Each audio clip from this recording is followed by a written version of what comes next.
Bonjour tout le monde, bienvenue sur ma chaîne, j'espère que ça va bien. Aujourd'hui on se retrouve pour une vidéo démo slash revue slash swatch à propos du nouveau fond de teint Infaillible Pro Glow de chez L'Oréal Paris. Je vais vous montrer comment je l'applique. C'est un fond de teint longue durée, ça dit ici porté jusqu'à 24 heures. Et c'est un fini lumineux et ça se dit pour les peaux normales à sèche et que c'est hydratant. Donc je vais vous montrer tout de suite qu'est-ce que j'en pense, je vous montre la démo et à la fin de la vidéo, je vous dis ce que j'en pense. Donc en ce moment, j'ai juste la peau bien hydratée, j'ai pas de base, j'ai rien de ça.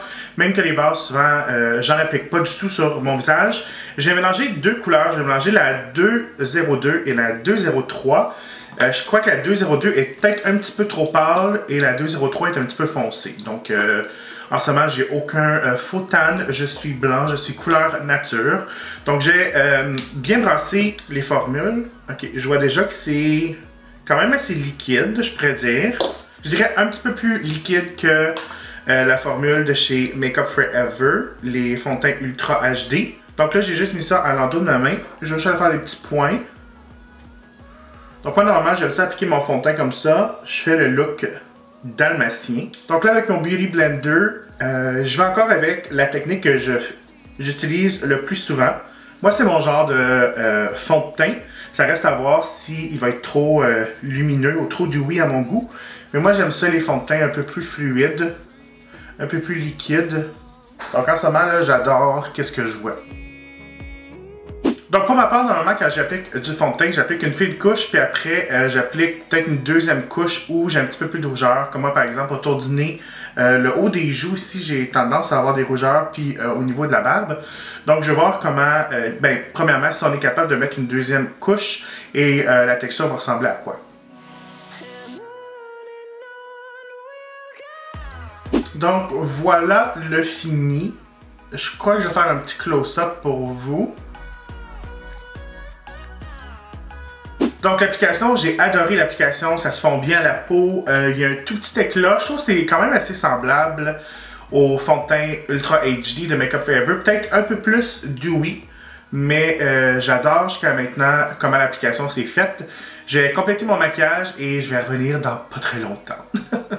Donc me revoilà, ça fait un peu plus de 5 heures que je porte le fond de teint et je suis maquillée et tout ça. Je dois dire, en termes de tenue, c'est confortable sur la peau, il est très léger. Normalement, les fonds de teint liquides, ils ont quand même un feeling, je pourrais dire, léger sur la peau. Donc, moi, j'adore ça. Lorsque je regarde ma peau, je sais pas si vous allez voir à la caméra, je regarde mon écran, on peut voir qu'il y a du glow. Le glow ne me dérange pas tant que ça parce qu'on peut toujours aller le matifier un petit peu. Par exemple, je peux voir que le fond de teint a migré dans mes lignes d'expression. Donc, un petit peu autour du nez ici contre la bouche, sur les côtés de la bouche.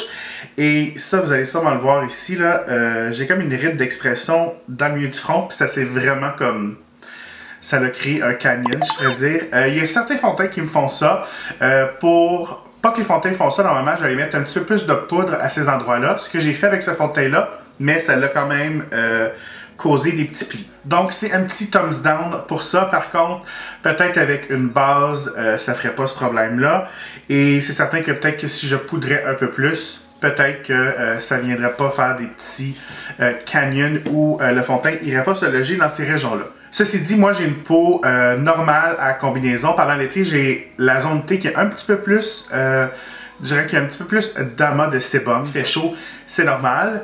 Mais je crois que les personnes avec une peau, je dirais une peau normale à sèche ou une peau sèche vont adorer ce fond de teint-là. Il est absolument superbe, ils se font bien à la peau. J'ai fait des tests avec la caméra avec flash et sans flash. Et avec le flash, c'est super beau. Même que c'est un des fonds de teint que j'adore avec le flash. Normalement, je suis habitué à porter le fond de teint Ultra HD de chez Makeup Forever.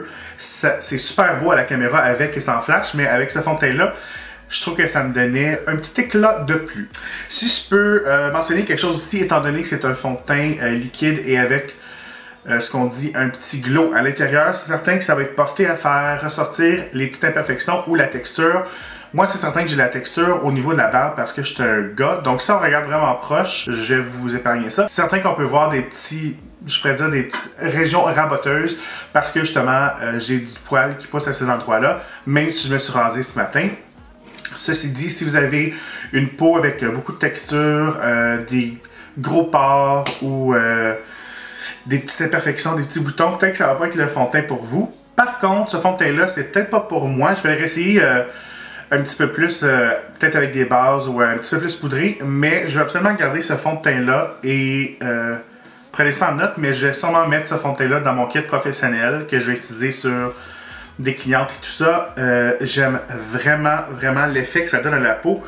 Si c'était pas pour les petites régions où il y a un amas de fond de teint, moi j'aime le glow, ça me dérange pas. Puis je me dis que sur des personnes avec une peau sèche ou une peau normale à sèche, ça va être absolument beautiful. Vraiment, là, je crois que ça va être un fond de teint absolument incroyable sur des peaux normales à sèche ou des peaux très sèches. Je dois mentionner aussi que moi, ça m'a duré je dirais peut-être 4 heures avant que je vois que le fond de teint, il se positionne dans des petites régions, des petites crevasses. Par exemple, ça disait que c'était un fond de teint longue durée jusqu'à 24 heures. Donc pour moi, malheureusement, ça n'a pas fonctionné. C'est pas 24 heures. Encore une fois, c'est certain qu'on peut venir alterner tout ça si on utilise une base ou plus de poudre et tout ça. Mais je crois qu'il y a une grosse différence entre 4 heures et 24 heures de tenue. Je vais tout simplement avec qu'est-ce que le produit dit faire. C'est mentionné sur l'emballage justement jusqu'à 24 heures de tenue. Donc ça dit que c'est un fond de teint longue durée. Pour moi, ce n'est pas longue durée. Et en toute honnêteté, je ne crois pas que ça serait longue durée sur personne. Quelqu'un sur une peau sèche, je pense pas que ça pourrait aller plus qu'un 7-8 heures. Ce qui est longue durée, on va s'entendre, mais c'est parce que lorsqu'un fond de teint proclame dire 24 heures, on s'attend à quelque chose qui va vraiment durer longtemps et qui ne bouge pas. Donc c'est pour ça que je fais cette petite mention-là. Aussi, pour le prix, ces fonds de teint-là, ils vont tourner autour du 22$, donc 21,99 sous. Ce qui est un petit peu trop cher à mon goût pour un fond de teint de pharmacie. J'aurais plus aimé qu'il soit autour du 16$, je pourrais dire 15-16$. Mais là, encore une fois, c'est pas moi qui fais les lois. C'est juste que pour un fond de teint de pharmacie, maintenant, dans toutes les pharmacies, tout est un peu cher, on va se le dire. J'espérais que ce fond de teint-là soit un petit peu moins dispendieux. En termes de teinte, je dois être très honnête, encore une fois. Je dois dire qu'il manque certaines teintes. Au Canada, on a seulement 9 teintes. Et je crois qu'aux États-Unis, ils en ont 12 ou 14, je suis pas trop certain. J'ai pas la plus pâle. Par exemple, j'ai la teinte la plus foncée et qui est la 210. Et on peut voir là, 210, c'est pas très foncé. Je veux dire, c'est certain que c'est foncé. Par contre, j'aurais aimé ça voir des couleurs un petit peu, peut-être comme 3 autres teintes ou 4 autres teintes qui sont un petit peu plus pour les peaux foncées. J'ai contacté L'Oréal Canada et ils m'ont dit pour l'instant, il n'y aura pas d'extension. Par exemple, c'est jamais un nom définitif. Donc, j'imagine que si le fond de teint devient très populaire et qu'il y a une demande, c'est certain, d'après moi, qu'ils vont acheter des teintes, d'après ce que j'ai pu sous-entendre. J'ai 6 teintes avec moi. Moi, la plus pâle que j'ai en ce moment, c'est la 202.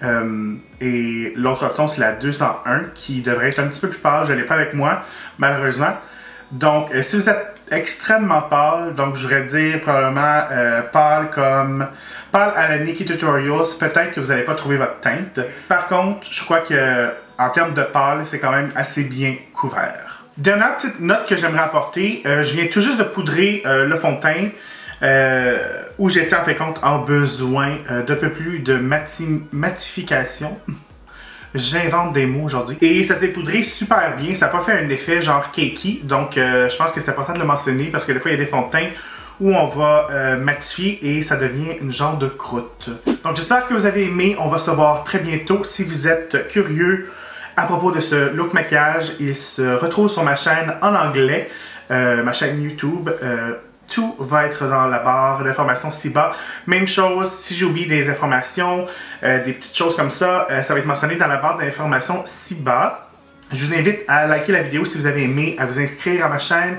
Si ce n'est pas déjà fait, vous pouvez toujours communiquer avec moi sur mes réseaux sociaux. Ça me fait toujours plaisir de vous y retrouver. Et on va se revoir dans une prochaine vidéo. Bye!